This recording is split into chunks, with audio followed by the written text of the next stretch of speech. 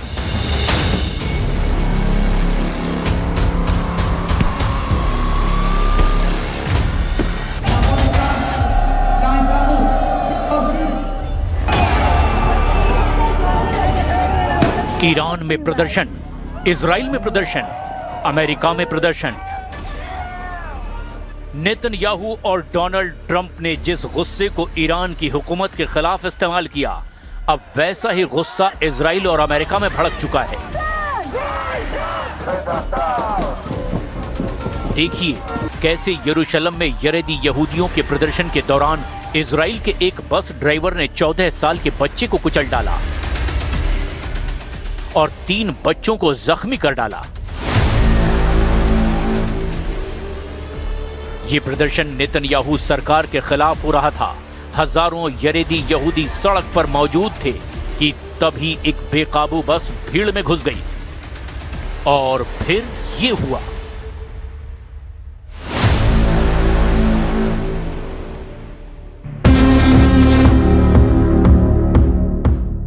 अब देखिए अमेरिका में क्या हो रहा है। अमेरिका के मिनियापोलिस शहर में एक महिला की मौत के बाद ऐसा बवाल मचा, इसमें डोनाल्ड ट्रंप बुरी तरह से घिर चुके हैं। महिला को गोली मारने के खिलाफ हजारों लोग मिनियापोलिस की सड़कों पर उतर आए, क्योंकि महिला की मौत के लिए आईसीई विभाग को जिम्मेदार बताया जा रहा है, जिसे ट्रंप ने अवैध इमिग्रेशन पर काबू पाने के लिए बहुत मजबूत बना दिया है। अमेरिका की पब्लिक का गुस्सा व्हाइट हाउस तक पहुंच चुका है।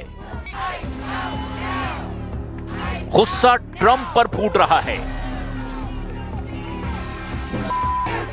ट्रंप को हटाने की मांग की जा रही है। अमेरिका की पब्लिक इसीलिए भड़की है क्योंकि ट्रंप के सबसे एक्टिव डिपार्टमेंट के अफसर ने एक महिला की सरेआम गोली मारकर हत्या की है। अमेरिका में 37 साल की रेडी गुड को आईसीई विभाग के अफसर ने गोली मारी। रेडी गुड की मौत की तुलना अब ईरान में महसा अमीनी की मौत से की जा रही है। 2022 में महसा अमीनी की मौत का इल्जाम ईरान के पुलिस पर लगा था। वजह हिजाब ना पहनना बताया गया। अब अमेरिका में रेनी गुड की मौत ने महसा अमीनी जैसा गुस्सा ट्रंप के खिलाफ भड़का दिया है।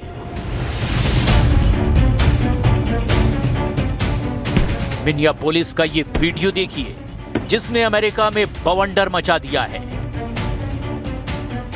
इस वीडियो में आईसीई यानी इमिग्रेशन एंड कस्टम एनफोर्समेंट विभाग का एक अधिकारी सड़क के बीच खड़ी एसयूवी के पास जाता है। वो ड्राइवर से दरवाजा खोलने को कहता है। तभी गाड़ी आगे बढ़ती है और सामने खड़े दूसरे आईसीई अधिकारी पिस्टल निकालकर बेहद करीब से कम 2 गोलियां चलाता है।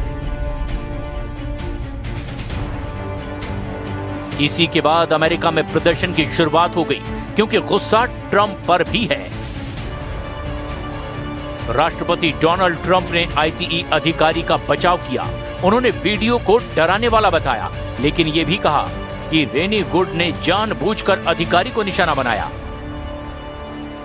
The president stands with ICE, I stand with ICE, we stand with all of our law enforcement officers. And part of that is recognizing that you people in the media, not everybody in this room, but many people in this room have been lying about this attack. She was trying to ram this guy with her car. He shot back, he defended himself. ICE वो department है जो अवैध तरीके से America में रह रहे लोगों की पहचान करता है और उनको डिपोर्ट करता है। लेकिन यहां मामला ऐसे क्विक रिएक्शन का है जिसमें एक महिला की गोली मारकर हत्या कर दी गई। यही वजह है कि ट्रंप के बयान ने जख्मों पर नमक छिड़का है। अमेरिका के लोग उनके आईसीई डिपार्टमेंट के खिलाफ नारेबाजी कर रहे हैं। रेनी गुड को जगह जगह श्रद्धांजलि दी जा रही है। अमेरिका में लोग इमिग्रेशन एजेंसियों का विरोध कर रहे हैं।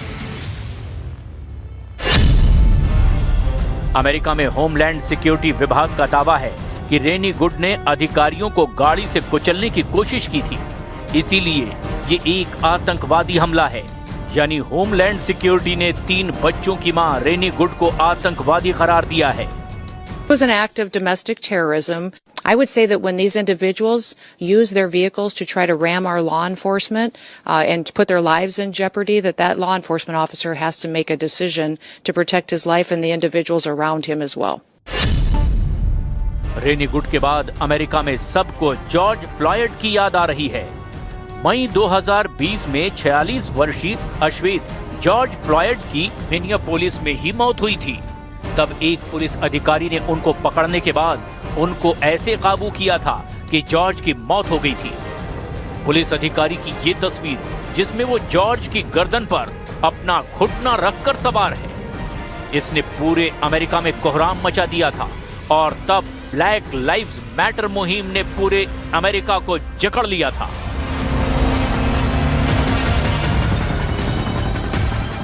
तब 2020 में अमेरिका के कम से कम 2000 शहरों में प्रदर्शन हुए।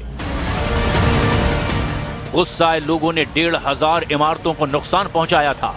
60 से ज्यादा इमारतें आग के हवाले कर दी गई थी। तब अमेरिकी सरकार की नेशनल गार्ड यानी आर्मी सड़क पर उतारनी पड़ी थी। इन तस्वीरों ने अमेरिका में फैली अराजकता को दुनिया के हर कोने में पहुंचाया और हर कोई अमेरिका का ये हाल देखकर हैरान था। वैसे अभी अमेरिका और ईरान में हो रहा प्रदर्शन अकेला नहीं है जो इस वक्त दुनिया में सुर्खियां बना हुआ है, क्योंकि ईरान का सबसे बड़ा दुश्मन इजराइल इस वक्त ऐसे गुस्से से भड़क रहा है जहां बस से कुचलकर एक व्यक्ति की मौत हुई। और ये सब तब हुआ जब हजारों लोग यरूशलेम में नेतन्याहू सरकार के खिलाफ प्रदर्शन कर रहे थे। दुनिया में हो रहे 3 प्रदर्शनों ने तहलका मचा दिया है। बीच में ईरान में हो रहे प्रदर्शन के बारे में भी पूरी दुनिया रोज रिपोर्ट देख रही है। महंगाई के खिलाफ लोग ईरान की सड़कों पर उतर रहे हैं। बहुत से शहरों में पुलिस के साथ हिंसक झड़प हुई है। वहीं ईरान के 2 दुश्मन अमेरिका और इजराइल में भी तनाव फैल गया है, क्योंकि एक तरफ अमेरिका में रेनी गुड की मौत पर बवाल मचा हुआ है, ट्रंप के अफसरों पर हत्या का इल्जाम है, तो दूसरी तरफ इजराइल में हो रहा हंगामा देखिए। यरूशलेम में हरेदी यहूदियों के प्रदर्शन के दौरान बस ने 14 साल के एक बच्चे को रौंदकर मार डाला है। यरूशलेम में हरेदी यहूदियों की रैली हो रही थी। शामगार स्ट्रीट पर प्रदर्शन हो रहा था। सैकड़ों हजारों लोग सड़क पर उतरे थे। ये घटना 6 जनवरी रात 9 बजे की है। तब से ये तस्वीरें सोशल मीडिया पर वायरल है।